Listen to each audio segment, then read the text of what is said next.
Então não basta você, eu amo ele, mas ele não se importa com você. Não basta, eu amo ela, mas ela dá a mínima para você. Não, isso não é o suficiente. Então, razão e emoção. Primeiro razão, depois emoção. Depois você empreende o sentimento. Você começa a investir numa pessoa ou num relacionamento a partir deste momento. Por isso que existem algumas lideranças que defendem a corte, no caso de jovens cristãos, e não o namoro, como nós conhecemos. Eu não estou falando contra um e nem a favor do outro. Conheço e sei bem como é. Só estou pontuando. A corte, ou seja, é aquele relacionamento que se constrói amizade, é aquele namoro à distância, é um compromisso, não chega a ser um namoro, ninguém beija na boca de ninguém, não fica abraçadinho, não fica andando para cima e para baixo de mãozinha dada, é um compromisso de namoro. A corte, onde ele vai à casa dela, ela vai à casa dele, cria-se uma aproximação das famílias, vão orar em torno disso, e aí depois começa um possível namoro, mas com propósito, que nós vamos falar aqui já já. Então, por isso que algumas lideranças defendem a prática da corte. Por quê? Para evitar aquilo que hoje pouca gente fala, mas alguns estão falando no Brasil. Aquilo que chamamos de defraudação emocional. A menina se envolve com o garoto, depois ele vai e descarta. O menino se envolve com a garota, depois ela vai e descarta. E fica ali uma pessoa ferida, decepcionada, frustrada. E vem um espertinho, tira proveito. Porque quando nós estamos frustrados emocionalmente, nós temos um problema de baixa autoestima. A gente se sente jogado para a esquerda, desprezado, Ninguém quer a gente. E aí o que acontece? Aparece alguém e começa, E aí o pior, sabe o que rola muito no meio dessa faixa etária? É a manipulação, Aquela coisa de que você não faz isso porque fulano faz. E quando você menos esperar, você, para se sentir aceito, realizado, você acha que você tem que fazer o que todo mundo está fazendo. Tanto que hoje, quando uma menina fala, sou virgem, ela é zoada. Não é verdade? As pessoas tiram sarro dela. Se uma menina é zoada, imagina um menino, ele fala, sou virgem. Pega mal, é feio. Parece que é coisa de outro mundo. O duro que é mesmo. É coisa de outro mundo, porque você não é deste mundo. Você faz parte de uma nação eleita, de um povo santo. Você foi separado para Deus. Amém? É coisa de outro mundo mesmo. Só que aí que acontece? Quando você não controla, não aprende a decidir com a razão, para depois investir sentimento aí, você acaba se permitindo um envolvimento precipitado. E aí, quando você constata que não é a pessoa certa, você já se apegou. Em alguns casos, por falta de instrução, por falta de temor de Deus, por falta de estrutura familiar e por falta de temor pessoal mesmo, a pessoa até já se envolveu sexualmente. E aí, o que a gente chama isso? Defraudação emocional. A pessoa fica lá com uma ferida na alma, uma ferida no coração, uma marca para sempre. Porque se envolveu, porque se entregou, porque se deixou levar, e porque agora, aí vem a revolta, e aí muda o comportamento, aí começa a achar que vai ficar com todas e com todos, porque tem que dar o troco, é porque é o tempo da rebeldia. Não!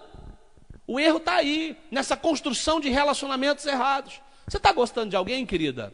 Você está gostando de alguém, querido? Começa a observar então o comportamento desta pessoinha. Começa a observar o comportamento dela, dele. Olha como ele é com os pais. Olha como é com a mãe, com os irmãos, se trabalha, se é aplicado aos estudos. Olha como ele é no ministério, olha como ele é na igreja. Porque cuidado, ele pode ser bonitinho, mas pode ser o capeta em pessoa dentro de casa.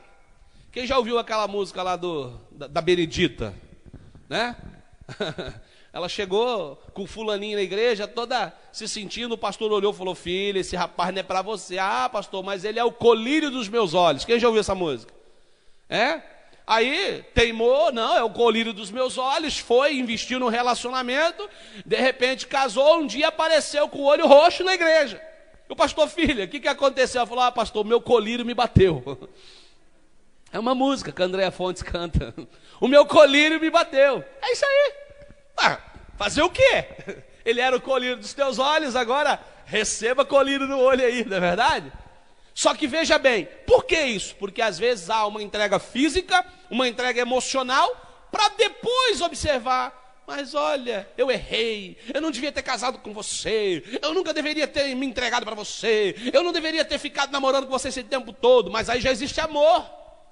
E é possível amar aquilo que nos faz mal? É, por incrível que pareça. Por quê? Porque é um amor, claro, doente, é um amor que gera uma dependência, não é o amor sadio, não é um amor, claro, que Deus aprova e abençoa. Por quê? Porque isso já vai além. E aí a gente chama isso, claro, de paixão, né? Aquela coisa compulsiva, aquela coisa sem controle. Mas, infelizmente, nós é que investimos nisso. Por quê? Porque nós começamos o relacionamento da forma errada. Fazemos o quê? Primeiro se entregando, estabelecendo intimidade. É assim que o mundo faz, é ou não é? Vai para a balada, fica com a menina ou com o menino, já dali já às vezes já sai para algum lugar e já rola uma intimidade sexual. Onde já se viu isso? Onde vamos parar, né? Depois, com isso, existe um vínculo, já nasce uma paixão descontrolada, né? E, em consequência disso, depois de um certo tempo que vai usar a cabeça, aí que vai constatar as diferenças, aí que vai descobrir quem é de fato a pessoa, e pode ser tarde demais. Por que eu falo que esse negócio de amor à primeira vista é uma ilusão? É porque se muita gente tivesse olhado 2 vezes, não tinha escolhido errado. Entende isso? Ah, foi amor à primeira vista. Quem dera tivesse olhado 2 vezes. Ou seja, o que quer dizer isso? Quer dizer ser mais criterioso na observação, ser mais observador, né? Notar detalhes. É importante, irmãos. Às vezes os pais falam, nós filhos não gostamos, tá? Eu sei disso. Porque eu já fui adolescente, fui jovem, ainda estou novinho, né? Mas já tenho filho que está na idade de eu começar a me preocupar. Então, nós não gostamos muito, mas é importante. A liderança fala, nós não gostamos, mas é importante. Observação. O que eu aconselho a qualquer jovem ou adolescente que começa a gostar de alguém? Primeiro, ore. Ore por isso. Ore, diga: Deus, se esse sentimento não for bom para mim, se esta pessoa não é aquela que o Senhor está preparando para a minha vida, longe dos meus olhos, que eu não tenha vontade de olhar, que eu não tenha vontade de estar do lado, afasta de mim esse cálice. Mas é importante que você entenda que você vai ter que estabelecer alguns critérios para isso, alguns parâmetros para isso, entende? Porque senão, você vai orar para Deus afastar, mas você não quer que afasta. Porque você está se sentindo atraído ou atraída. Você está tendo um tipo de intenção, né? Você gostaria de estabelecer um namoro com aquela pessoa. Então, como é que você vai ver se Deus confirma ou não isso? Através de alguns parâmetros. É aí que nós vamos para o texto que eu pedi para você abrir. Gênesis 24, versículo 10. Perceba bem. O servo de Abraão tomou 10 camelos, dos camelos do seu senhor. Partiu, pois, que todos os bens do seu senhor estavam em sua mão, e levantou-se para a Mesopotâmia, para a cidade de Naor. E fez ajoelhar os camelos para fora da cidade, junto a um poço de água pela tarde, ao tempo que as moças saíam a tirar água.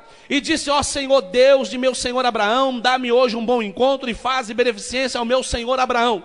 Agora preste atenção, versículo 13. Eis que estou em pé junto à fonte de água, e as filhas dos homens dessa cidade saem para tirar água. Seja, pois, ele coloca um sinal, ele coloca um parâmetro, uma condição para escolher a esposa de Isaque. Seja, pois, que a donzela que eu disser, abaixe agora o seu cântaro, para que eu beba água. E ela disser, bebe, e também darei de beber aos teus camelos. Esta seja a quem designaste ao teu servo Isaque, e quem eu conheça nisto, que usaste de beneficência com o meu Senhor. Presta atenção, ele falou assim, seja pois que aquela que eu pedi água para mim, dê água para os camelos também. Iniciativa dela. Ele falou com Deus isso. Ele não falou para ela assim, a mulher do meu senhor vai ser assim, porque ficaria fácil. Se ela soubesse quem era Isaque, filha de um camarada rico, poderoso, possuidor de muitos bens, seria conveniente ela fazer uma ceninha e agradar ali naquele momento.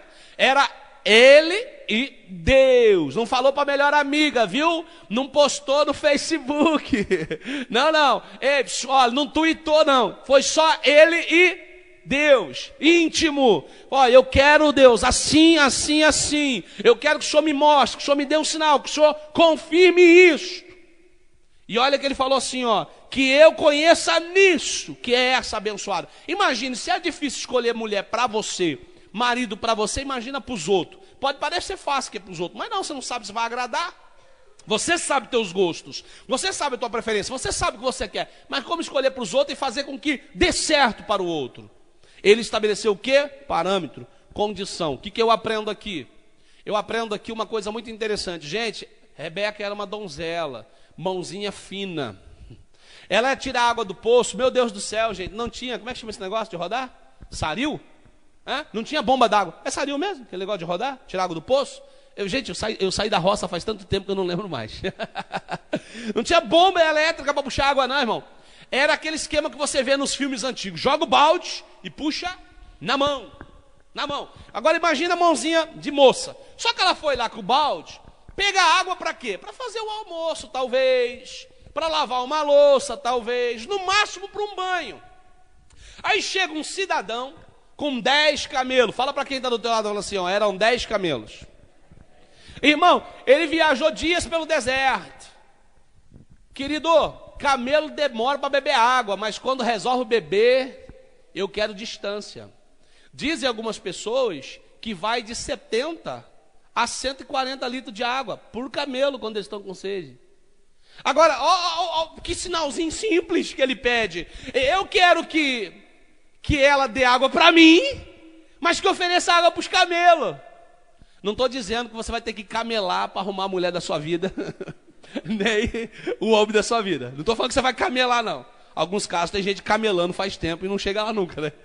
Mas no caso de Rebeca, gente, iniciativa própria.